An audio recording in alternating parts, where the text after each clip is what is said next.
خلطة البارح في الأردن. السلام عليكم مشاهدينا الكرام، أهلا بكم. البارح كانت مباراة ودية للمنتخب الأردني ومنتخب سويسرا. كانت المباراة بدأت عادي، نعم سجلوا المنتخب السويسري هدف في مرمى المنتخب الأردني لأنه كانوا أحسن وكانوا أفضل منهم وكانوا يهاجموا، ما كانوش خايفين. المنتخب الأردني كان خايف، كان في الدفاع. بعدها جا اللاعب التعمري، جا قائد الفريق، قال لزملائه اطلعوا اضغطوا ما تخافوش لازم نضغطوا.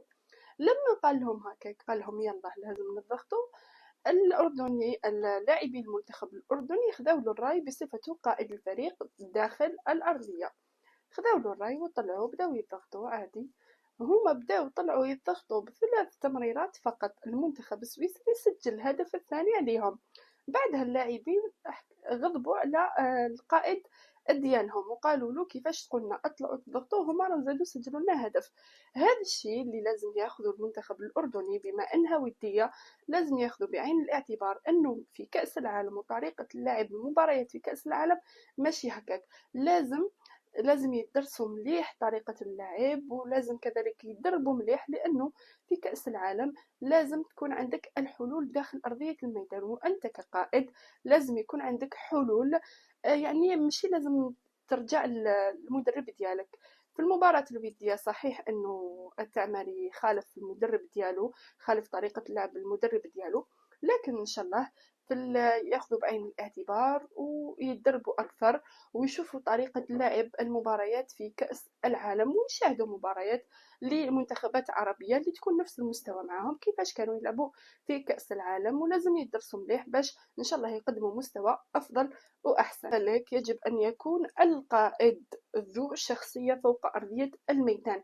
لما يسجل عليك هدف لازم تكون عندك شخصية وتعرف كيفاش تعطي الثقة لزملائك باش يقدروا انهم يسجلوا هدف ويقدروا انه يعدلوا النتيجة، او كذلك باش ما يسجلوش عليهم. لازم تكون عندك عدة طرق. والمنتخب الأردني لم يسبق له أن لعب في كأس العالم لهذا السبب أنه ما يعرفوش طريقة لعب كأس العالم. كأس العالم هو مسابقة كبيرة، ما راهوش كأس العرب وما راهوش كذلك كأس آسيا. يعني لما تقول أنه أنا عندي خبرة ولعبت كأس آسيا وأنا وصيف آسيا، لا، كأس آسيا وكأس العرب وكذلك ربما كأس إفريقيا يعني عندها نفس تقريبا نفس الجهد ونفس الخبايا تاع كأس العالم ربما.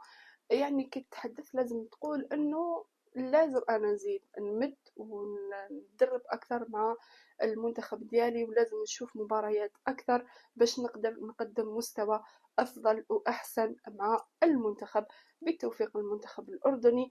وهذا رايي فقط، انه لازم يمدوا الاحسن، وخاصه انهم في مجموعتنا يعني مجموعه المنتخب الجزائري ورايحين نلعبوا مع بعض ان شاء الله. رايحه تكون مباراه اخويه، مباراه بين اشقاء عرب. ان شاء الله يعني اللي يفوز هو الاحسن. بالتوفيق لكل المنتخبات العربيه. السلام عليكم.